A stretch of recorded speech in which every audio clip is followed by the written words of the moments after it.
You sound like it Go might have ahead. hurt you. Yeah, I'll get over it though. Are you The day hurt? is the, Well, the let, day is let me come young. up with something better then. Cool dude or bad mofo. How about that? I like that one. I'll wear that one All today. right, Martin Bad Mofo Willis. All right. There we Yeah. go. Right. Don't No, forget. I was just Yeah. calling you a dodo just because we were just fumbling back and forth with the Skype, and of course you can tell Martin is now on his cell phone, which sounds fine. You sound fine. You get so paranoid about the sound stuff. Well, you're right. I get a lot of email people telling me that I make too much of a big deal about audio. So, yeah, I got to let these things go, I guess, A lot of a little people bit. do that too. I think that people get so Skype when it is everything is working well and there's a good connection. People get so excited about that because it sounds like you're in the same place in the same room at the same time, even when you're in different countries sometimes. That then when you go back to something like sounding like a phone, which is no big deal. That's radio has worked that way for millennia since the Dark Ages when they Hmm. first invented the stone radio. So I mean, and it works, and people can hear it, and so like I'm one of those people where if someone says they're going to use their cell, if someone says they're going to use their phone, fine. If that's more convenient for you, no problem. In fact, Paul is one of those guys. The guy I'm having on today is on the phone. But you can hear people find it, and the info gets across. And often when people, if I can only do my cell, I tell them, I've got my cell, that's all I got. You want to do this or not? Hmm. I've never had a problem with the cell. Yeah. All right. So you have another Paul this week, huh? I do. I have Paul Stonehill, so two Pauls in a row. Oh. Oh, I know who he is. Yeah. Yeah. The So this is USO in Russia, yeah. right? He has written an article recently, and we talk about a little bit about that. But he's written a book also called Russian USOs. He wrote that with Philip Mantle, and so we talk about these cases and UFOs in Russia and files, and there's actually a bit of a similarity between the two Pauls because I had Paul Dean on last week and he had lots of government files and that's what mostly Paul is referring to. Lots of government or military Russian and Soviet Union type of incidents. So it's really interesting. He's got so much info and so many cases. So it's pretty exciting. Yeah, I can't wait to hear that one. And then at the end of the interview, we have some late breaking news. Want to hear what it is? Ooh. You actually can say it now. No. I was going to tease Because you it's at the and end, wait right? for. Yeah, I was going Yeah. to tease you and Hmm. then so you would go, yeah, tell me. Oh, I have to know, and then I was going to say, oh, no, can't tell you yet. That's all right. I'll just fast forward to the end when you upload this. Yeah. You didn't fall into Yeah. my trap, though. No, I'm prepared. You're savvy Hmm. to my tricky ways. That's right. Are you Yep. still? Are you bummed that you're on the cell? Are you bummed that I called you the dodo? I was just kidding. You're a bad That's okay. mofo now. You're a bad All mofo. right. That's like the top. That's like if you were to say to me, one of your favorite heroes, what would you call him? And I'd say I call him a bad mofo. For me, that's like the top. If I call you a bad All right. mofo, that means like, whoa, this dude, Alejandro thinks really highly of this dude. Wow. Boy, Yeah, I just feel honored. you should. You should. I am. So Yeah. let's talk about some UFO news before we talk to Paul Stonehill. And we always let you begin the news, Mr. Bad Yeah. Mofo. And I That's would right. love to hear what piece of news you found particularly interesting this week. Well, this one is titled on OpenMinds.tv. Indiana witness snaps photo of hovering orbs. I Hmm. love this one. Hmm. This happened back on March 2nd, 2015, but was recently posted by Roger Marsh. And this is great. there's these great images of these orbs, and they look directly into a like a triangular formation. So what happened was this witness was driving at 3 a.m. in the morning, and a quote from them, "I disregarded them and kept moving," the witness stated. When making a second round through the same area, I noticed 3 orbs were in the same spot, and I thought I may have been too sleepy to really know, so I stopped in the road and stared for approximately 2 to 3 minutes and realized they weren't moving.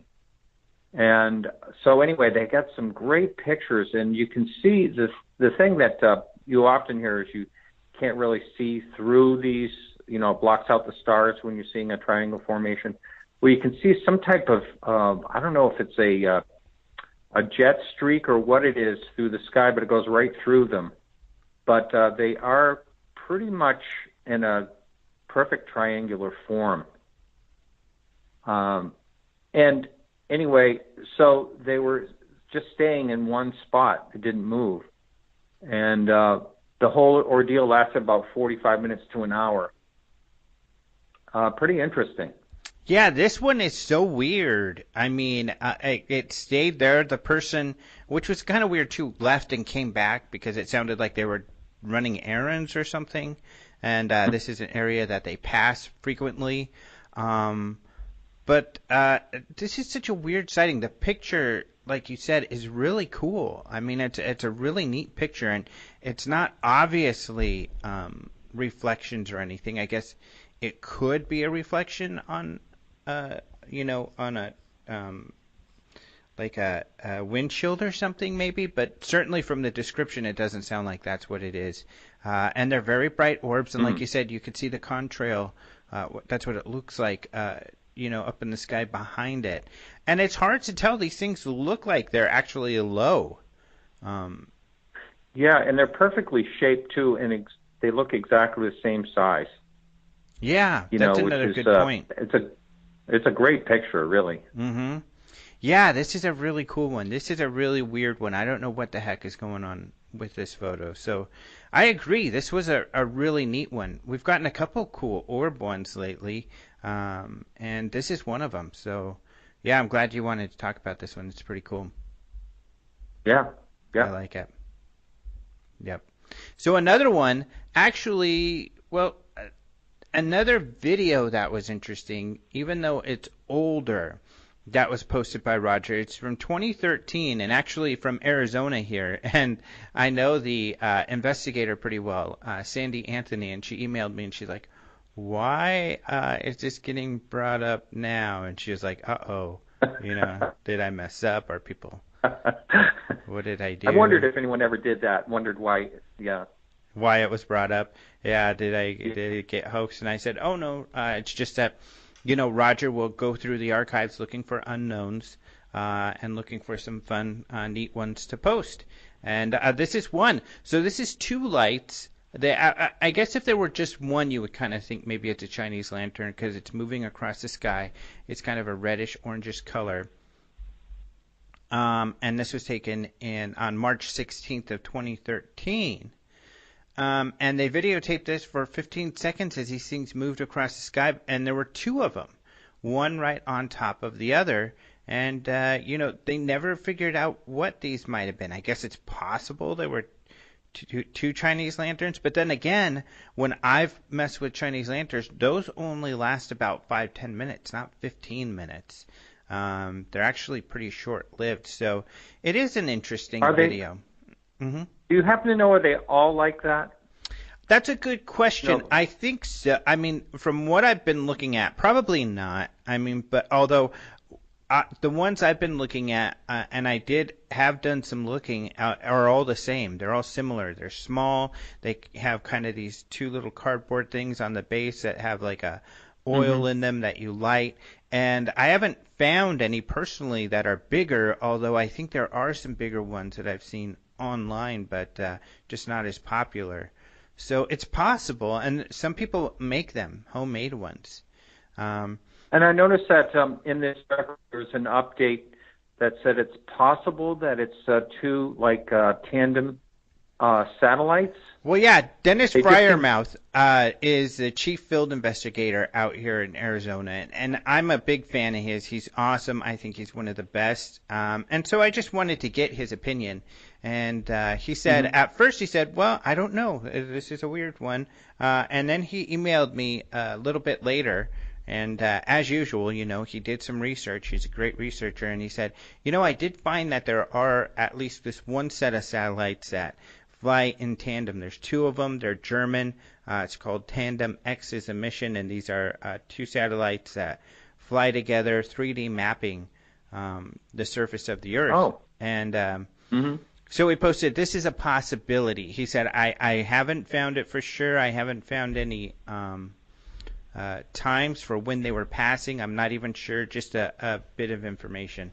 And I decided to add it to the story just because for other researchers, looking that, hey, when you see two things together, it's possible this is one of the things it could be. But he made a Well, point here's to the, well, here's an argument against that. Mm-hmm. And that is, as you know, that satellites reflect the sun. Mm-hmm. That's how you see them. And these are definitely an orange. Yeah. So that doesn't make any sense as far as that goes, the reflection from the sun. Yeah, I think he just wanted to throw it in there as a possibility, but I think I agree with you that these are a different color, and it doesn't look like that could be the answer for this one. So it remains unknown. So Sandy, you can. They do reflect the sun, not the moon, right? Is that what satellites reflect? Yeah, the sun. So, which is a good point. That's why typically you see them not too far after sunrise. I mean, sunset. That's the best time to see them is as soon as the sun sets and it starts to get dark because of the angle of the sun. And you will usually see the satellites fade out or just like turn off. It looks like when they're not really turning off. It's just they're going into the shadow. That the sun is, from the earth. Especially, I used to live in Colorado, and there are mountains that would cast these weird shadows. So you would see them kind of go on and off a bit. It would look like, but it's just the nature of the shadows. So that's a good point. So that is what's happening. Yeah. Yeah. Yep. Cool. Other orange orbs. Now, this one was sent to us from Charles, or his name actually, is Charles Lamoureux. And he's a UFO hunter in Vancouver. And this is kind of interesting. He has a unit. He calls it the Skywatcher's Mobile Unit. And he's got cameras. He's got thermal cameras, the heat sensing. He's got night vision, all kinds of different stuff. And he tries to look for UFOs. In this case, he caught an orange orb floating around. He said there were two. I only see one. But there's this orange orb, and he shows how he caught it on the night vision, but not on the thermal. So it didn't have any heat, which is kind of strange. And you see this. He said he also couldn't see it with his eye. The thermal, the night vision he has is not like your traditional night vision, like the military grade. It's called a low lux camera, and it catches IR. So it could be IR light, Mark D'Antonio, I asked him about it, and Mark made the point it could be a reflection off of his IR light because these things do broadcast IR if you turn that IR light on. But Charles said he didn't have it on.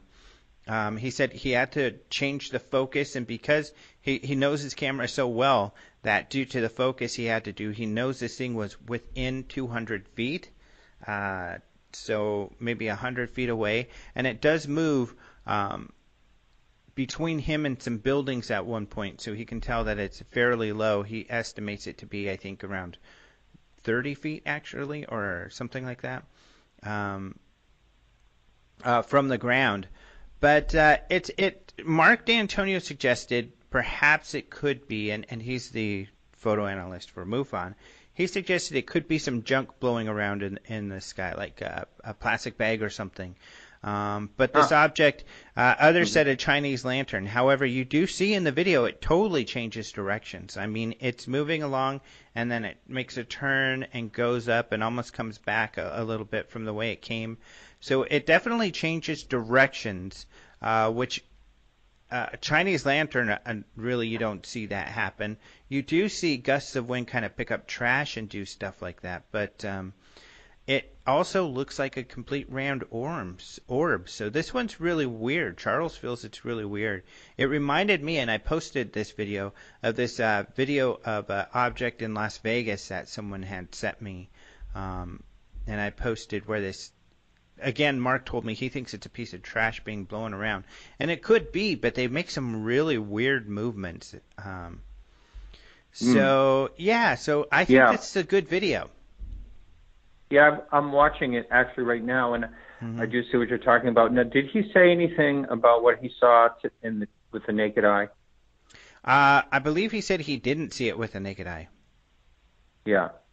So that's a tough one. It is moving pretty strangely, and but you're right. You did mention earlier that the different shifts of wind can make things move funny, but this really is pretty erratic.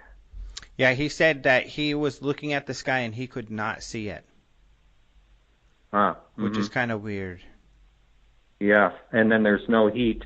So that would be the only plausible explanation if it's not, something that can be explained, is kind of what D'Antonio is talking about. Yeah. I wonder if it's really weird. That is really weird. I mean, it looks orange. Maybe a balloon, a dark-colored balloon, because it's floating, and moving across at a steady pace. That's what is weird for a piece of trash blowing around. Is usually more erratic, like the video from Las Vegas. It's kind of moving more strangely around. So I think this is a good video. I think it's kind of weird.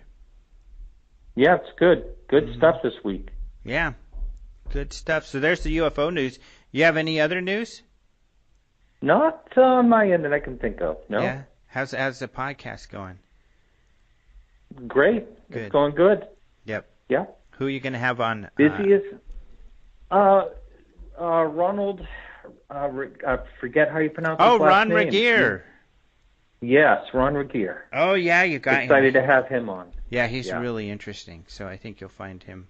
And he'll be in Roswell. I'm pretty sure he's usually in Roswell in a couple weeks here when we all go speak up there. So I'll be speaking for the newspaper this year, and I'll be with Lee Spiegel, Nick Pope, John Alexander, Keith Aram, the guy who did that Phoenix movie.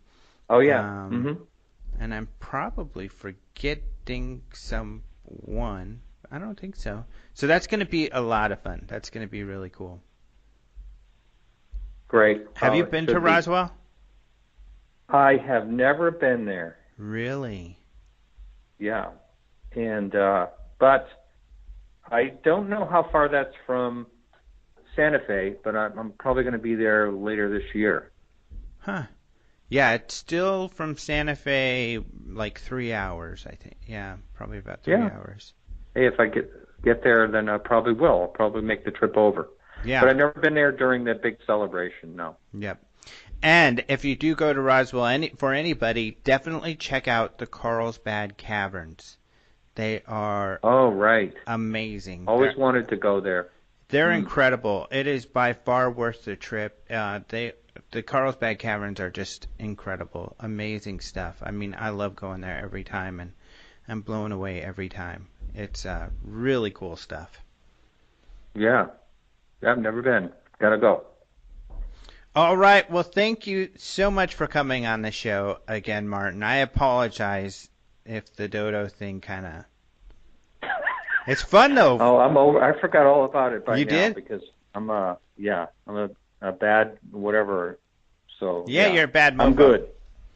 Dodo's fun, too. I like Dodo is funny, I think. Yeah, but they're extinct. That's true, but they're still kind of an archetype of this funny bird. I like them. All right. Well, thanks again for being on the show, and let's go ahead and talk to Paul. I am very happy to welcome back to the show Paul Stonehill. Hello, how are you? Good morning, thank you. Good, how are you? I am doing great, and I'm really excited to talk to you about your book because I think anybody who knows of its existence will want to read it because underwater or unidentified submersible objects, USOs, is something that everybody's really interested in, but it doesn't seem to be a lot of researchers out there looking into these stories. Absolutely. And please keep in mind that while people like us may be interested and spare time whatever they can, government officials, Navy personnel, intelligence officers in the former USSR and modern Russia, of course, are vitally interested in knowing what's going on, under the surface of their oceans, lakes, rivers, and seas. Mm-hmm. And not only in the Russian waters, of course, because, you had the espionage missions during the Cold War, and long, faraway voyages to very unusual parts of the world like the Antarctica. They did see quite a lot and reported quite a lot. Now, whatever happened with the information after they reported, that's the very interesting fact. Mm-hmm. Nevertheless, we have reports from the meteorological services, from world-famous explorers like Vladimir Lukin of the Antarctica fame, the KGB personnel who had to, explore this situation on their own, and of course, naval intelligence. Very bright, very capable, very educated people. Are these people that are currently in the Russian military that are really interested that you've been talking to then also? Some are. Mm-hmm. Some are still in the current Russian military forces.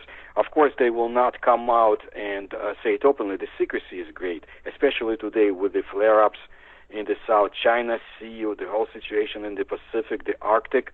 And but nevertheless, we have reports that, from 2006 and on as well.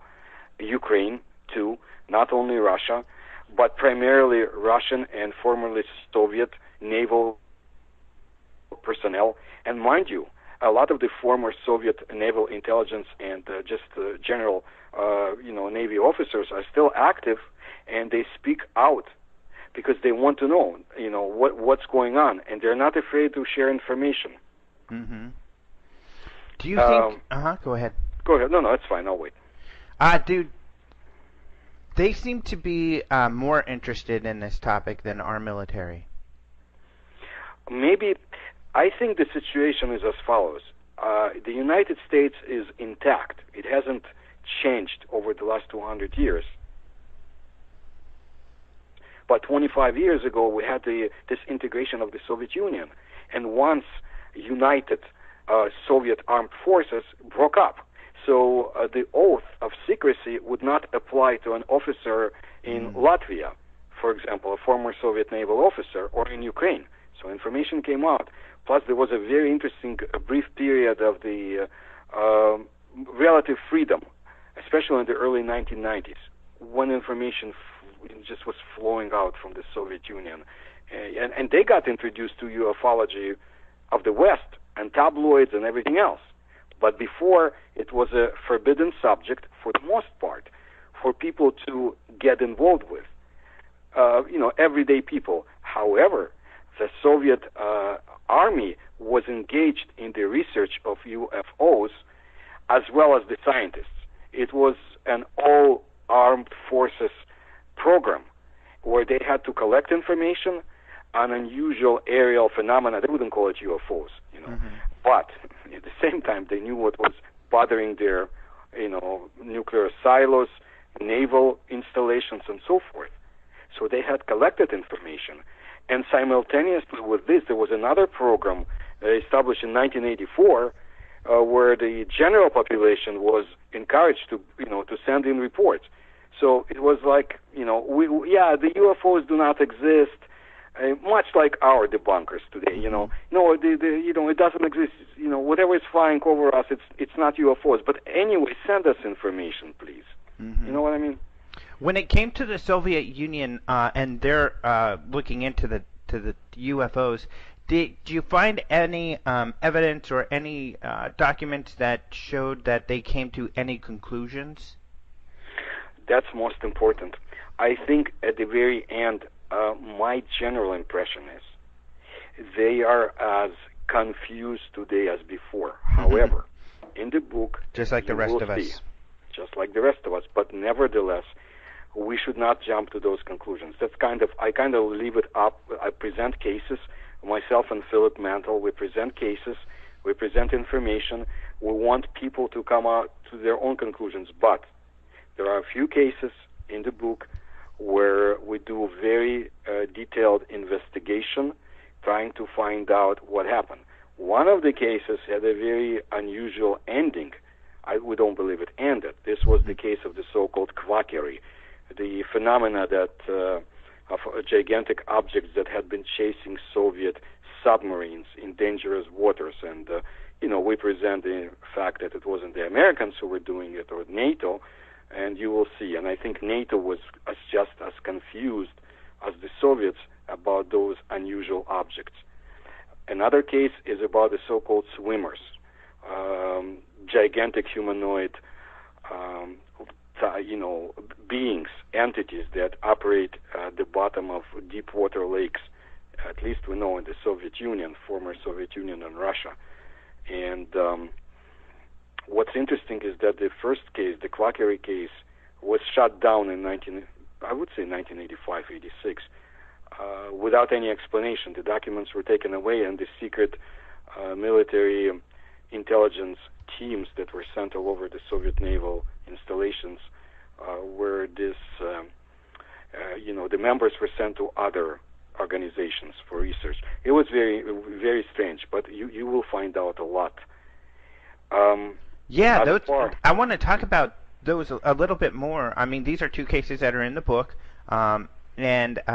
So you're saying that for a period of time, and this was the Soviet Union, they were being followed by some large object. Did they detect this on sonar? Yes. It was late in, from I would say late 1960s through 1970s and through early 1980s. Very unusual objects who emitted strange noises that could be classified as similar to something like frogs, croaking sounds. That's why they're called from the word kvakать in Russian, quackery. Very unusual cases, especially in the Atlantic Ocean and in the North Seas, anywhere actually close to NATO, and installations, but also in the interesting Pacific areas, not far from the Philippines. And the Soviets had created special scientific teams of experts to go out to the oceans wherever the Soviet submarines operated to study it up close and other unusual underwater phenomena. This was directly, from the orders of Admiral Gorshkov and, the defense minister Grechko.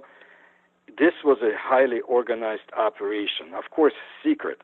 They also used scientific ships that the Soviets had been sending to other parts of the world. So this was there were other, but this was one of the most interesting operations conducted by the Soviet Navy. And their conclusion, at least in this case, was that it wasn't NATO or the Americans, so something else. Something else. They had interesting, let's say ideas, hypotheses. That's all we can say, and we present them. We also definitely review the idea that it could have been the Americans and the American observation networks in the oceans, and we present views pro and contra, and also those who believe that it might have been some gigantic, ancient animal living in the, in the depths of the ocean, and a few other things. But it's this was very interesting because different levels of the Soviet submariners and different submarines, like the strategic or multi-purpose submarines, had different opinion of what they had been encountering. And there was no violent incident, unlike in other cases that we present in several instances. So Yet, did the No phenomenon eventually go away? Did it stop? what happened is that the Soviet naval intelligence just shut down the case, saying that the phenomenon stopped. It's like somebody observed their submarines for a long time, and not only theirs, you will find out. And then they decided to shut down the program. It stopped. This phenomena had stopped. But it doesn't mean it will not be restarted if you consider some of the waters where it took place, some of the oceans. Wow, so that sounds really interesting. That's a weird one. And then what about these humanoids? So some sort of, how did they know there were humanoids down there? Did they see something, or? 1982. You will see, when people read our books, they will start seeing themselves. Some of the dates that keeps popping up, 1965, 1979, 1982. Very interesting worldwide cases in our book observed by Soviet, naval personnel, but all over the world where they operated. 1982 was a significant year in the history of Soviet ufology. And this was the year when the so-called gigantic swimmers had been observed at the bottom of the Lake Baikal, and the local commander, to his grief, tried to have Soviet frogmen capture them. And it was a very sad ending to the story. But they did observe those beings. And what happened is that after that, one of the commanders flew to the Central Asia, to the shores of Lake Issyk-Kul.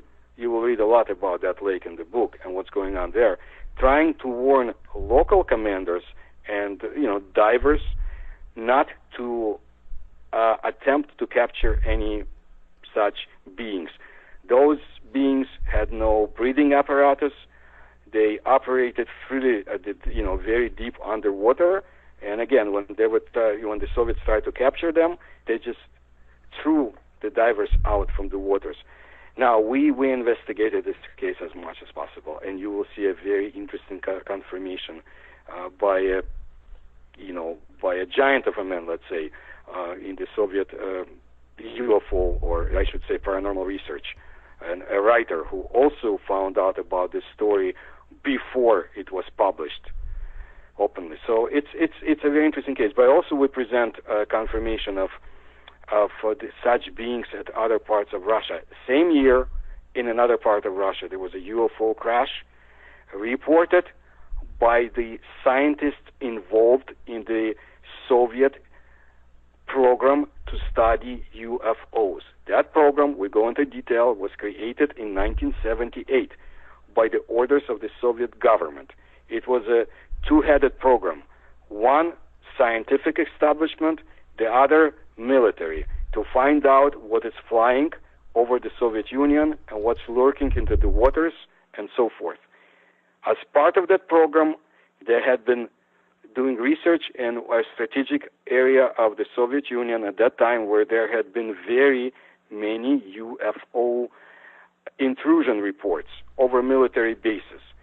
And the same year, 1992, there was a crash. We think it was a crash of a UFO. For sure, it was a crash of the Soviet military airplane. And an identical being was sighted by Russian military, and it came to be part of the official record of the Setka program. But we also go into reports of the now Russian intelligence from the far east of the country, where they also report such being. And there is more. I don't want to go into details. What I do want to tell you, Alejandro, is this. Very important. We do not concentrate on Moscow and St. Petersburg. We want people to know about faraway Russian lands in the Arctic, lands like Kamchatka, Chukotka, Taimyr, Yakutia, also Central Asia, Mongolia, areas where very few Americans or or Japanese and so forth know about. But there is a lot of that's happening there. A lot of records, a lot of military reports, and observations of very unusual objects that can do shape shifting, that fly about separate of different dimensions, some of them gigantic. And again, reports are right there. For example, a report of the Soviet Naval Intelligence Commander Domyslovsky from the Pacific Ocean area. And, when they reported a gigantic cylindrical UFO splitting into small objects that flew away and then reintegrated, and, the mothership just took off.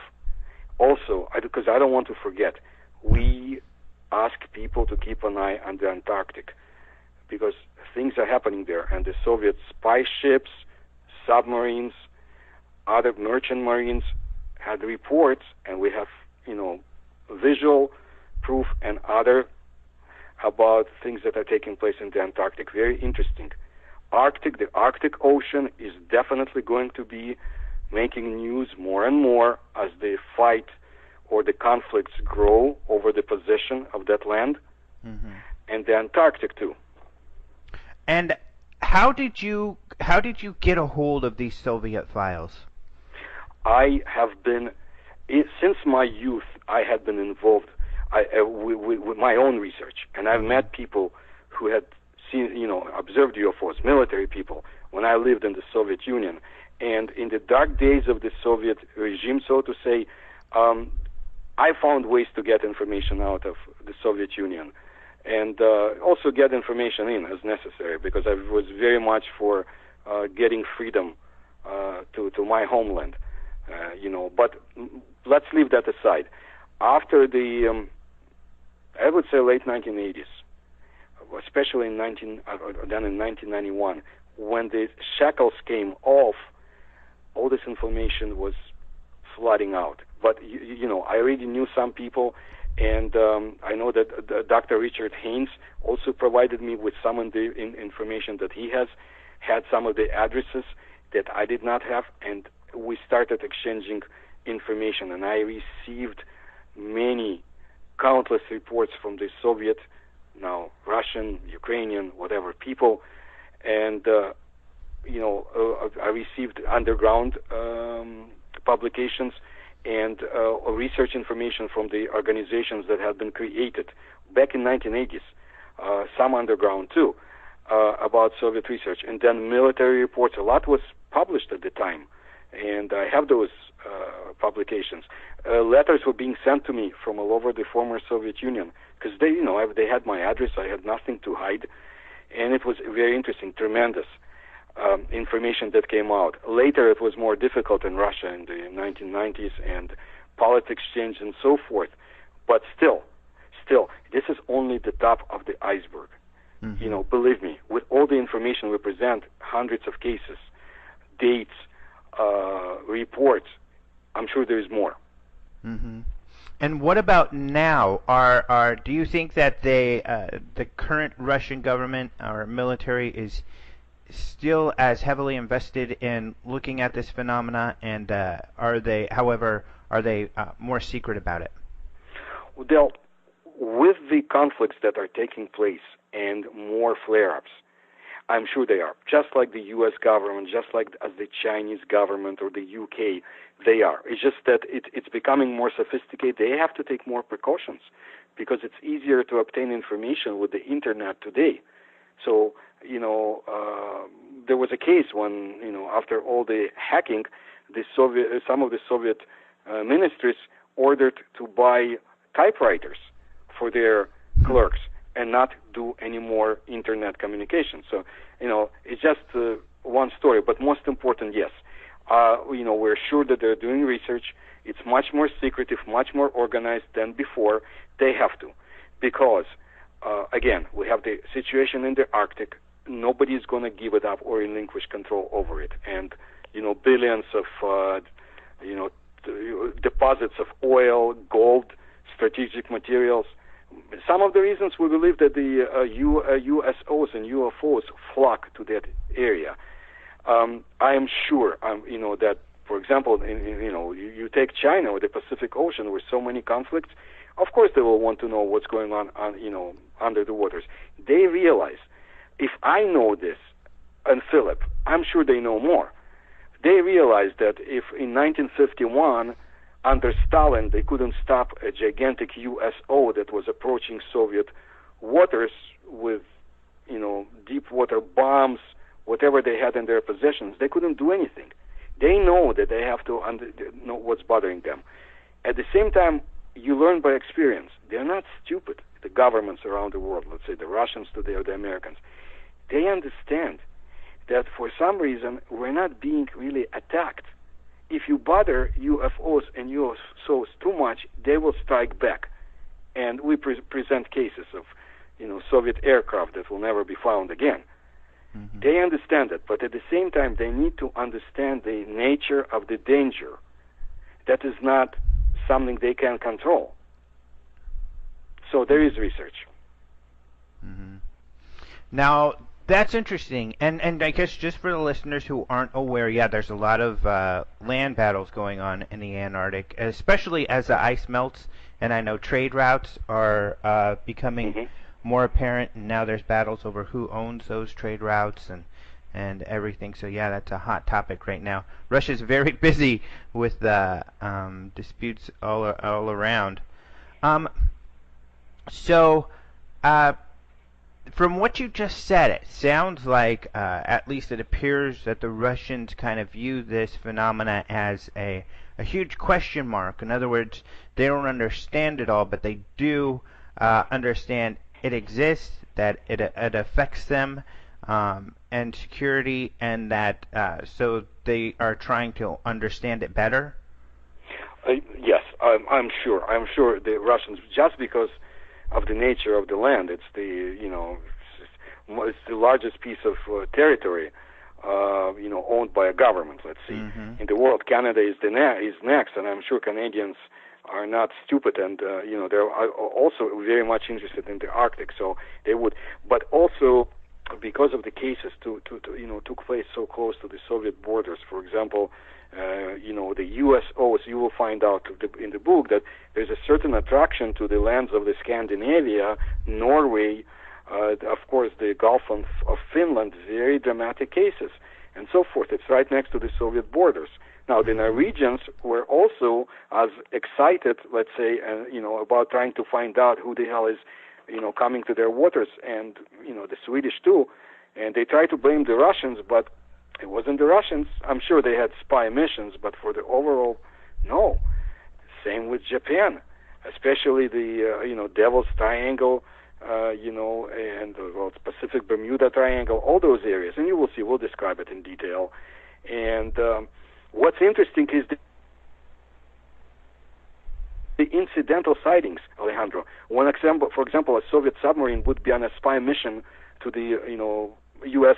coast, and let's say they would surface in a neutral territory not far from the United States, and all of a sudden they see this gigantic cigar-shaped object over them, and they start scattering around. What is it, the Americans? How could they have a ship that we have no description of before? And this is a cigar-shaped object that has no gondola, doesn't have anything. It looks over them, and then silently it goes right under the surface of the ocean. And then you have descriptions of others. One of the most dramatic, and we describe Black Sea in great detail, of course, and because so many things had happened there, we have a report of a very unusual incident when USO was in the shape of a gigantic wheel that was standing up vertically, about the size of a 10-story building. And Soviet scientists encountered it and looked at it, and for a while, and then it just changed directions, became horizontal, and took off. I mean, this is just one of the reports. We have very unusual from the Sea of Japan, where they had spy missions, and all over. And when you start reading, you see similar cases elsewhere, but in different years. And then you start looking at the dates, and it is. We're very proud of the information we collected about the faraway land of Yakutia. It's called Sakha, S-A-K-H-A Republic. A very far removed, very strategic land. Some of the areas nearby are still off limits to the foreigners. We have reports by the Soviet Meteorological Service from 1979 and others about unusual UFOs that came over the land, and USOs too, that just shot through the ice, and different shapes, very unusual. 300 meters long, described by the Air Force personnel and others. All of a sudden, in the month of October, it was like a program that took place in that month over that strategic area, and in the year of 1979. So we have reports of that. But we also have a report of Vladimir Lukin, who is the head of the mission in the Antarctic. By the way, the Lake Vostok mission and all that, that's under him. Well, he wasn't shy. Back in 1997, he came to the headquarters of a Russian newspaper, Anomalia, and presented the report that goes back, I believe, to 1984 about the UFO that the scientists were trying to investigate in the Arctic area to Kamchatka. That's, another land that very few people know about, and we have a report of a very painful observation of a UFO that rose up from the waters of one of their lakes, and what it did to the people who actually had observed it some years later. We also have reports from the So they had effects later in life? Biological, physiological effects, yes. Mm-hmm. Not good. Same happened about 1984, if I'm not mistaken. You will see in the book about observations that took place in the Mediterranean, that Red Sea, of objects that the Soviets and some other people had observed, and what happened to the people that were actually in the area of the physical effect, where it could have physical consequences. Some people died because of that. Very interesting case from 1953 from the far east of the Soviet Union, a very interesting area. And of airplanes, Soviet airplanes, it's disintegrated when they tried to approach UFOs and USOs. Mm-hmm. So that was a case where I'm sure the crew was lost? Yeah. It wasn't the only one. But for the most part, from what I observed from my years of research is this: there's a certain attraction to USOs and UFOs to the areas of ecological damage done to the planet, especially in the Cold War. I present information about the Soviet Union. You'll see the areas. I will call your attention to one lake in Central Asia. If there's a certain earthquake, powerful earthquake in the area, a lot of the countries lying below will suffer. And UFOs and USOs have been observed in that area, coming in and out of the ocean. It's of the waters. It's like they're trying to see what's going on. I mean, the same we wrote about Chernobyl many years ago. Same thing. But there are other areas in Russia, for example, the Altai Mountains in the east, and they have lakes, and UFOs and USOs have been seen there. It's like they're trying to monitor what's being done to the planet, just like as the increase of UFO and USO observations during the final days of the Soviet Union. You can imagine if somebody had a chance to observe the fall of the Roman Empire, we would. So maybe there are some observers from elsewhere who are being presented with this chance to see historical changes. Mm-hmm. And you also were saying then that at least your observation, I'm not sure if you're saying this was a conclusion of the Soviets as well, is that, however, even though these things were here and observing that, if you approached them or you messed with them too much, they would retaliate. Yes. There had been cases, not many, of unprovoked attacks, but the overall line is that if you really mess with them, they will strike back. And that's why I think the Soviets, I believe in 1960s and later, an order went out to the Soviet armed forces not to fight back, not to touch UFOs or USOs. Of course, defend your country, defend your installations if you have to, but basically do not fire back, do not try to irritate them. Mm-hmm. This was the general idea. Of course, local military commanders would not listen, and they paid the price for that if they survived. And if they didn't survive, you understand, And but there were situations where you couldn't control it. We have a case, very interesting case that was in the annals of the Soviet naval intelligence. And one of the top Soviet ufologists was actually asked to research it. This was an interesting case. The Communist Party did not like him because he wanted to study UFOs, so they kind of persecuted him, let's put it that way. His friends from the naval, intelligence and so forth, gave him a job to study USOs because these guys had brains. It's not Marxism-Leninism that that basically provides answers to the situation that you have at hand. They wanted to know what's going on.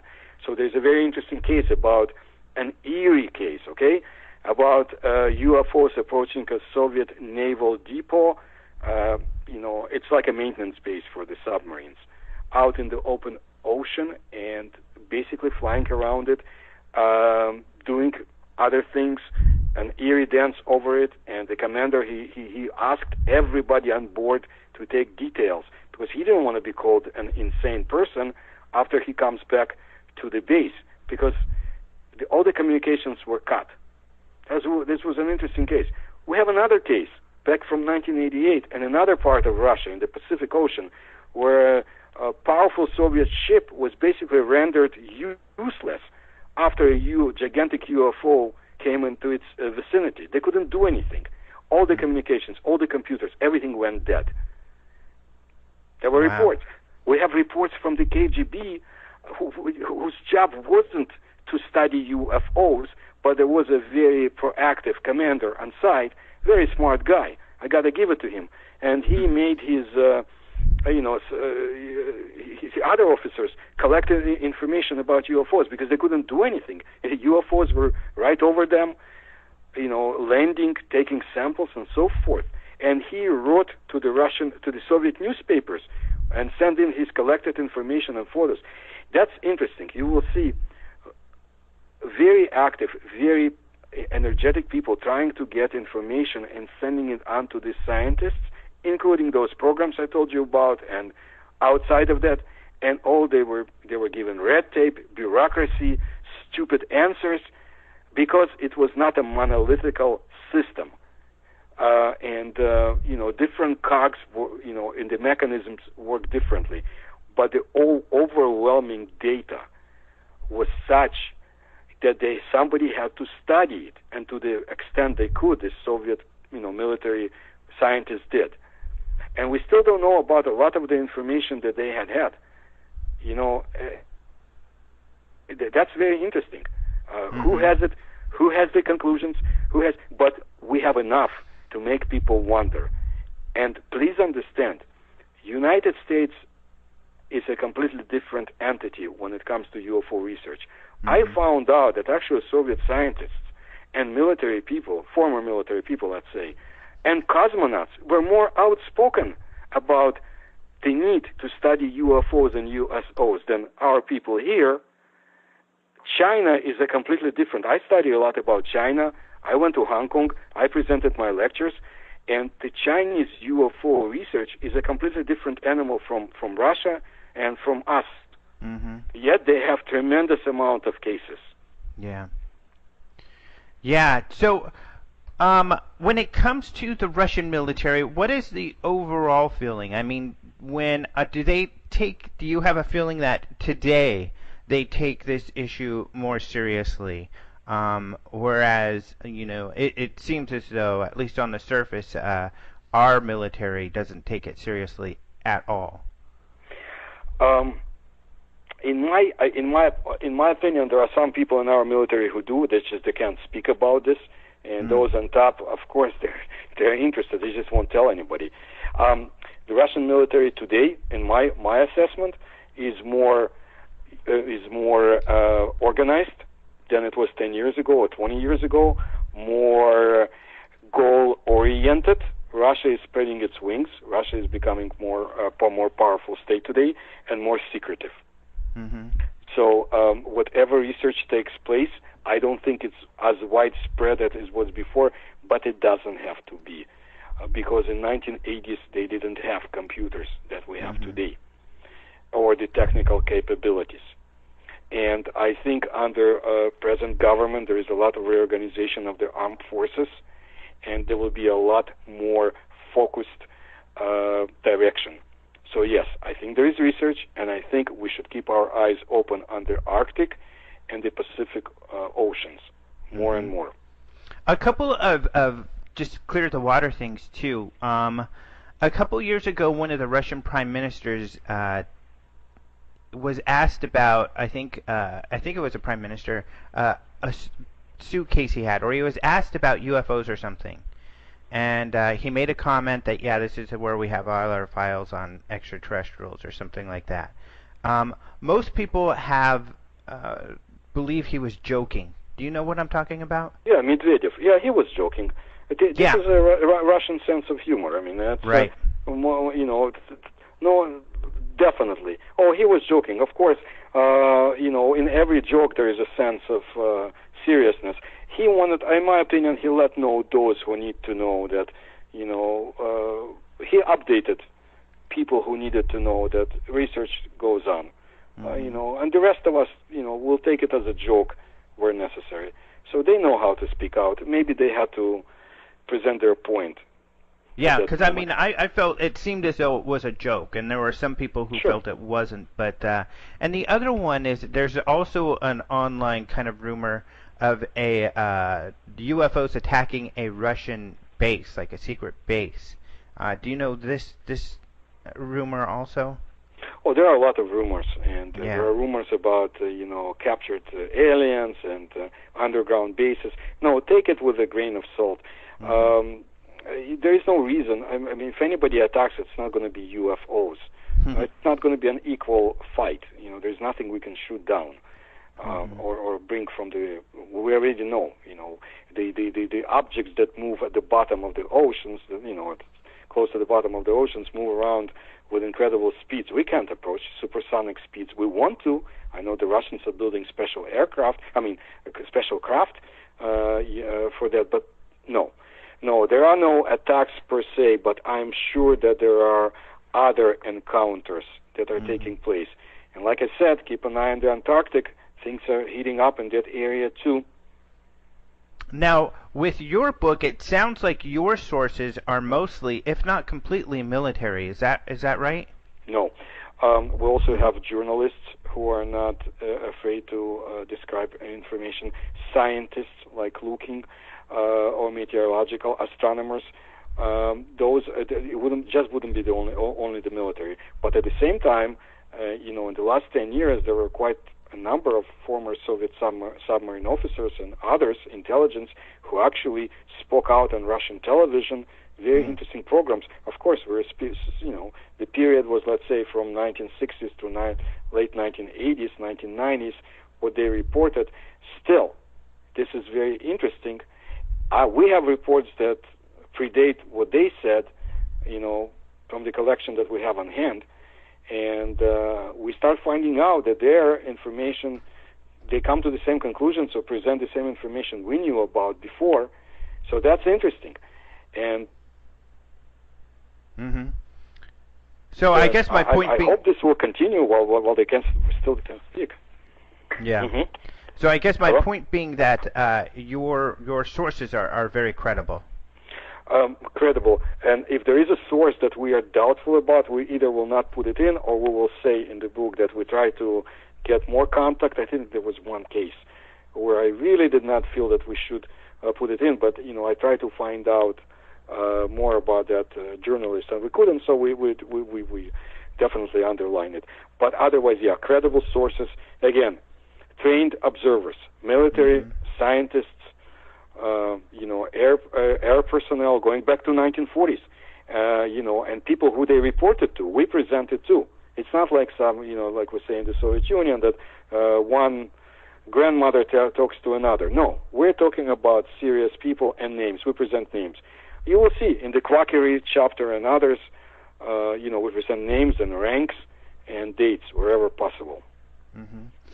So a couple of other things, kind of just to get an idea of what people, how people think of this topic. So, for instance, you wrote an article for us not too long ago about the 17th century and sightings, and one of them is kind of a USO sighting over a lake. And there are paintings, and this has been covered. It was over Lake Robo Zero. Yes. Can you tell us a little bit about that case? And is that case a very well known? Is that kind of like Roswell over here? Well, it's known now. It will be more known here. It's known in Russia to those who are interested in UFO research. In 1663, a very unusual object was sighted over a lake in Russia by a church, and it was a gigantic object. It was well described because the person on site was intelligent enough to get more information. This object would come back, would return, fly over the lake, impacted with definitely physical, influence on the objects below, including the water, the fish, people. It had powerful beams coming from it, and it wasn't a comet because comets usually don't, keep flying around, leaving and coming back. And very interesting case. What's interesting is that, it's in the book. In 1982, again, remember the year of 1982, a special commission, which was from one of the institutes involved in the secret Soviet UFO research, Setka research, one of the institutes sent scientists to study the magnetic impact on the soil and area of that territory where the incident took place, and we present their findings too.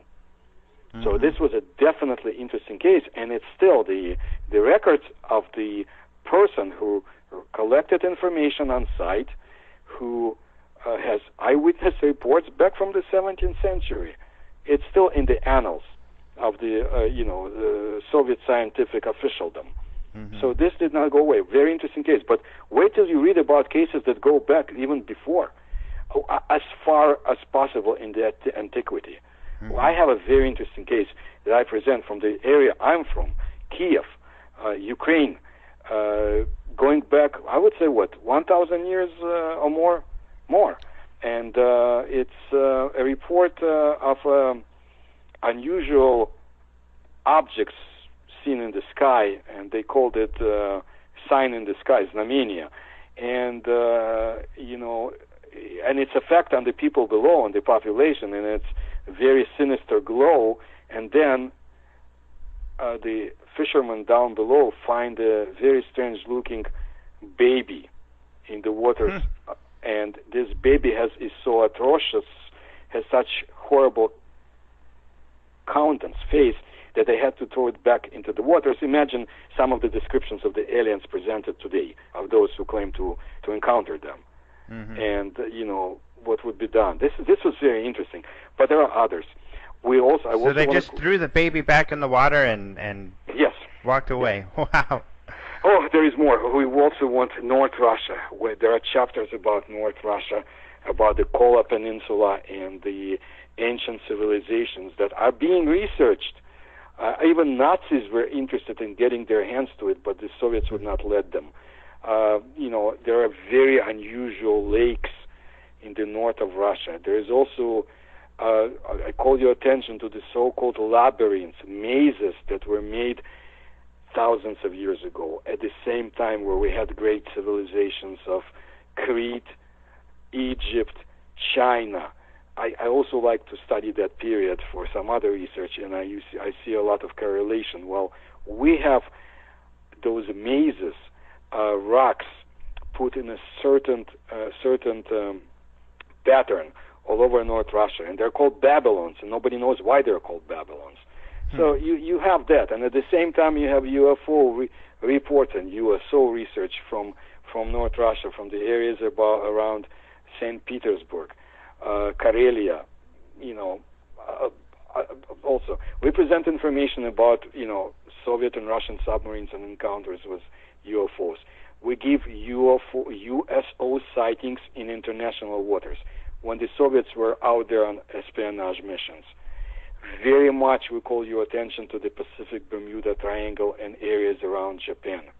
That's very interesting. The Arctic Ocean.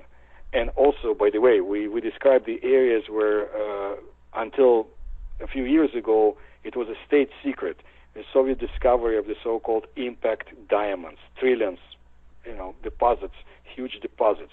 Those are very curious diamonds, and people can read about them. We present information. Well, something attracts UFOs and USOs right to that area. Mm-hmm. It's very hard, impossible to get to for most people. But it sounds like you have a lot of content for upcoming books. We have a lot about we have separately, we describe a lot about Soviet cosmonaut observations and also historical data. Mm-hmm. Yeah. So what else is? Here was the other question that I had. RT. So Russia Today, they're running more and more UFO stories, it seems. But it's always a wonder because, of course, they often have a anti-American spin to their stories.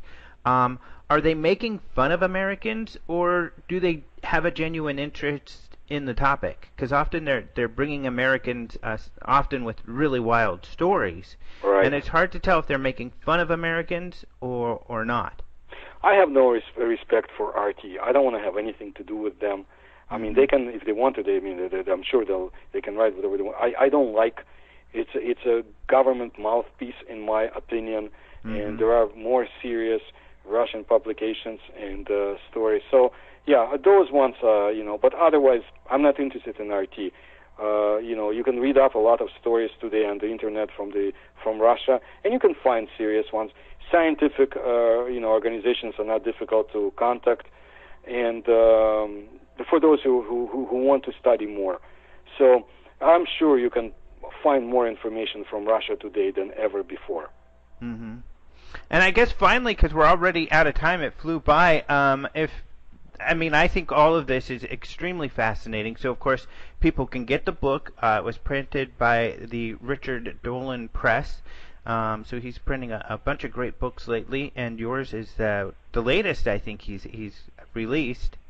And then where else can people find your work? You know what? We're putting together a page for my books, but basically what they can do is they can read Open Minds on your website. You publish some of my articles, and people can see the direction of my research, what I do and where I study, and it will take you more. They can contact myself or Philip Mantle. It's not difficult, and we can guide them. We can show them where to find more work. Mm-hmm. Yeah, so people can contact Open Minds to get in contact with either of these guys. Great researchers. And we might as well tell people now, this is really exciting. We're working out the details, but it looks like, you'll be presenting this material at the 2017 UFO Congress, right? This and much more. Thank you. Awesome. Well, that's going to be super exciting. It's always great to see your lectures, so I am so happy that you have this great material out and you're going to be presenting it at the Congress. And this has been really, really fascinating. Thank you so much for coming back on the show. Thank you so much. All the best to you. Take care. You too.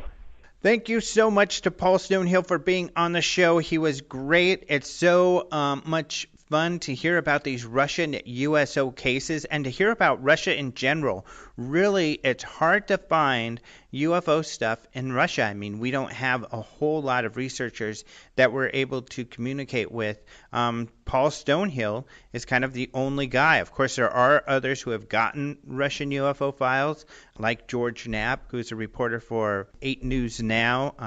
in KTLA in Las Vegas. But other than that, Paul Stonehill is really the guy. And as he said, he's got a lot of contacts over there. He's had an interest since he used to live over there. And now he just has so many great stories.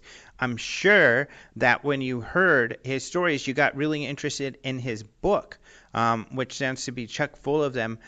Russian USOs. It's written with Philip Mantle, the UK researcher. We've had him on the show, another great researcher.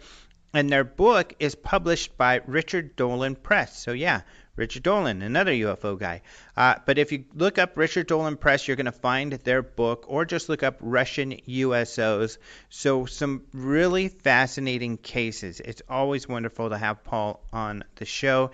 And it's always great to get his submissions. So we're honored that Paul likes to submit articles to openminds.tv. He had one on recently, like we talked about. And we're going to be posting one here in the next day or two as well. So be sure to check our website for that one too. And we'll continue to post them. I know he plans on writing more articles for us. So I'm super excited about that. So check back on the site regularly. You can also go to the search at openminds.tv and search for his stories in particular. So again, thank you to Paul Stonehill. Great show. Also, thank you to Martin Willis for helping me with the news before. He's not a dodo. He's a bad mofo. That's right. He is always a lot of fun, and he's always great. So thank you so much for Martin for being on the show. In fact, not this week. I always go on his show and I do the news for him. But next week, I'll actually be the guest on his show. So I'll be on there the whole time, and we'll be talking about UFO stuff. And then thank you also to Patrice Sheridan. She had me on her show, Global Newsmaker Focus, which is on the KGRA network. And that was a lot of fun.